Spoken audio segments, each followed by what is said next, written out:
Good morning बच्चों। Sit down. Coordinate geometry. आज मैं आपको टॉपिक कोऑर्डिनेट जियोमेट्री पढ़ाऊंगा, जिसमें ये कार्टेशियन प्लेन होता है, जो फोर साइड होती है इसकी। ये फोर डायरेक्शन में होता है। कार्टेशियन प्लेन फोर डायरेक्शन में होता है। और ये इसकी होती है एक्स एक्सिस। ये इसकी एक्स एक्सिस होती है, एक्स एक्सिस। और ये इसकी होती है एक्स डैश, यानी नेगेटिव वैल्यू आती है इधर। क्या होती है? Negative value x dash, x की वैल्यू एक्सिस होती है, एक्सिस बोलते हैं इसको, एक्सिस होती है। और ये वाई एक्सिस होती है, वाई एक्सिस, वाई एक्सिस होती है। ये एक्स एक्स में जो वैल्यू होती है वो एक्स एक्सिस, यानी 1 2 3 4, 1 से स्टार्ट की जाती है, 3 4 5 6 ये होती है। इसमें वाई एक्स एक्सिस होता है, ये वाई एक्स की वैल्यू होती है। ये परपेंडिकुलर लाइन होती है, एक्स एक्स और वाई एक्स की जो लाइन होती है, ये एक दूसरे की क्या होती है? परपेंडिकुलर लाइन होती है। और परपेंडिकुलर लाइन होती है, ये यहाँ पे इसका origin point, origin origin point क्या होता है इसका? ओरिजिन पॉइंट के कोऑर्डिनेट होंगे 0 0। और वाई एक्सिस, वाई एक्सिस पे 1 2 3 4 5 ये वैल्यू होती है। नीचे की जो ये वाई डैश एक्सिस वैल्यू होती है, वाई डैश एक्सिस जो वैल्यू होती है, वाई डैश एक्सिस वैल्यू होती है, इसमें नेगेटिव वैल्यू आती है -1 -2 -3 -4 -5। इधर x axis, x dash axis होती है, तो -1 -2 -3 -4 -5 ये वैल्यू। इधर लेफ्ट साइड में चलते हैं तब तो क्या होता है?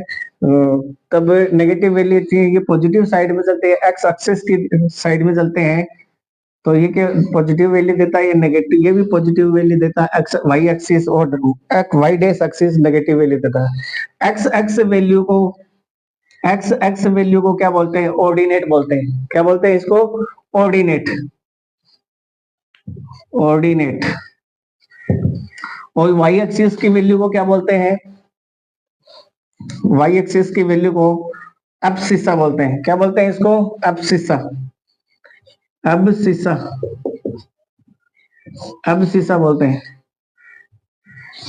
अब इस शीशा बोलते हैं इसको। एक्स एक्स और वाई एक्स के जो कोऑर्डिनेट होते हैं वो एक्स एक्स पे, यानी एक्स एक्स पे ये फोर वैल्यू है, तो वाई एक्सिस पे कोई बिंदु का जो कोऑर्डिनेट निकालना हमें, जैसे ये कोई बिंदु अपना, तो इसके कोऑर्डिनेट क्या आएंगे? एक्स एक्सिस पे तो ये 4 टाइम्स है, वाई एक्सिस पे ये 3 टाइम्स है, तो ये इस पी बिंदु के कोऑर्डिनेट निकालने हैं, तो ये होता है 4,3। ये एक्स एक्सिस पे जो एब्सिसा होता है वो 4 टाइम्स होता है, और वाई ऑर्डिनेट क्या होगा इसका? 3 ऑर्डिनेट। और एब्सिसा ये 4,3 आएगा, ये एक्स एक्सिस के कोऑर्डिनेट आएंगे। इससे डिस्टेंस फॉर ये सेकंड पॉइंट ये अपना ये है, कोई क्यू बिंदु है, क्यू पॉइंट है, जिसके कोऑर्डिनेट आएंगे हमारे पास 5,-2, 5,-2 आएंगे। अब ये कोई बिंदु है क्यू, इस क्यू बिंदु और पी बिंदु के बीच की डिस्टेंस निकालनी है हमें। इसकी क्या निकालनी है आपको? डिस्टेंस निकालनी है। ये डिस्टेंस कैसे आएगी? इसकी डिस्टेंस डिस्टेंस फॉर्मूले से, डिस्टेंस फॉर्मूले से। और डिस्टेंस फॉर्मूला क्या होता है? डिस्टेंस फॉर्मूला नहीं चल रहा है। डिस्टेंस फॉर्मूला क्या होता है अपने पास? डिस्टेंस फॉर्मूला होता है square root x2 minus x1 का square plus y2 minus y1 का स्क्वायर। ये डिस्टेंस फॉर्मूला होता है। x1, इस वैल्यू को x1 y1 लेते हैं। इस p, ये जो q बिंदु आया यहाँ पर, ये जो 5,-2 वैल्यू है इसकी, तो ये वैल्यू लिया जाता है x2 y2, x2 y2 लिया जाता है।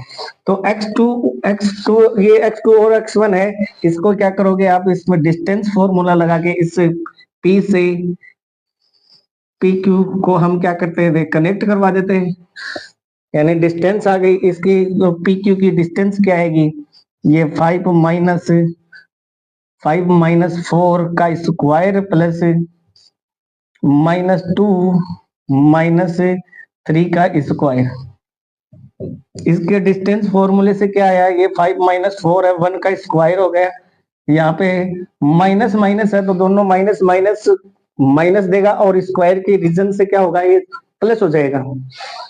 स्क्वायर के रीजन से क्या हो जाएगा, ये प्लस हो जाएगा। तो -5 का स्क्वायर लेना है तो ये पॉजिटिव रिजल्ट देगा। 1 स्क्वायर और -5 का स्क्वायर का क्या होगा, 25। माइनस माइनस क्या हो गया, माइनस को माइनस से मल्टीप्लाई किया तो प्लस आ गया। ये रीजन है इसका। तो ये क्या होगा 26, और 26 का square root, complete square root नहीं होता तो हम यहीं पे छोड़ देते, क्या 26 हो जाता है। और ये डी की वैल्यू होगी, जिस डिस्टेंस यानी यूनिट आती है, यूनिट जो भी आपके जैसे सेंटीमीटर है, मीटर है, वो यूनिट यहाँ पे यूज ली जाती है। तो इसमें फर्स्ट पार्ट जिसमें ये 90 डिग्री का राइट एंगल बनता है, राइट एंगल बनता है इसमें। और इस सेकंड क्वाड्रेंट में भी क्या होता है, 90 डिग्री का एंगल बनता है। थर्ड क्वाड्रेंट में क्या होता है, 90 डिग्री का एंगल बनता है। फोर्थ क्वाड्रेंट में भी 90 डिग्री है। तो ऑल एंगल 360 डिग्री आ गया। First quadrant, second quadrant, first quadrant में एक्स अक्ष की वैल्यू पॉजिटिव, वाई अक्ष की वैल्यू पॉजिटिव, तो क्या आएगा प्लस कोमा प्लस। इसमें जो कोऑर्डिनेट आते हैं ये क्या आते हैं, एक्स की वैल्यू नेगेटिव, वाई की वैल्यू पॉजिटिव, तो माइनस कोमा प्लस आता है। इसमें थर्ड क्वाड्रेंट में क्या होता है, थर्ड क्वाड्रेंट में ऑल नेगेटिव होता है, एक्स की वैल्यू भी नेगेटिव आती है, वाई की वैल्यू भी क्या आती है, नेगेटिव आती है। तो इसमें क्या होता है, एक्स की वैल्यू भी नेगेटिव, वाई की वैल्यू भी नेगेटिव। इस फोर्थ क्वाड्रेंट में क्या होता है, एक्स की वैल्यू पॉजिटिव होती है, वाई की वैल्यू क्या होती है, नेगेटिव। तो यहाँ पे प्लस कोमा माइनस आता है। तो ये कोऑर्डिनेट शो करने के लिए प्लस माइनस जो एक्स और वाई की वैल्यू है वो शो करने के लिए दिया जाता है कि इसमें तो प्लस प्लस की वैल्यू पुट होती है, इसमें माइनस प्लस की वैल्यू पुट होती है, इसमें माइनस माइनस की वैल्यू पुट होती है, इसमें फोर्थ क्वाड्रेंट में प्लस माइनस की वैल्यू पुट होती है। ऐसे इसलिए इस प्रकार से कोऑर्डिनेट ज्योमेट्री को समझा जा सकता है। इसी तरह के वीडियो पाने के लिए चैनल को सब्सक्राइब करें। All the best.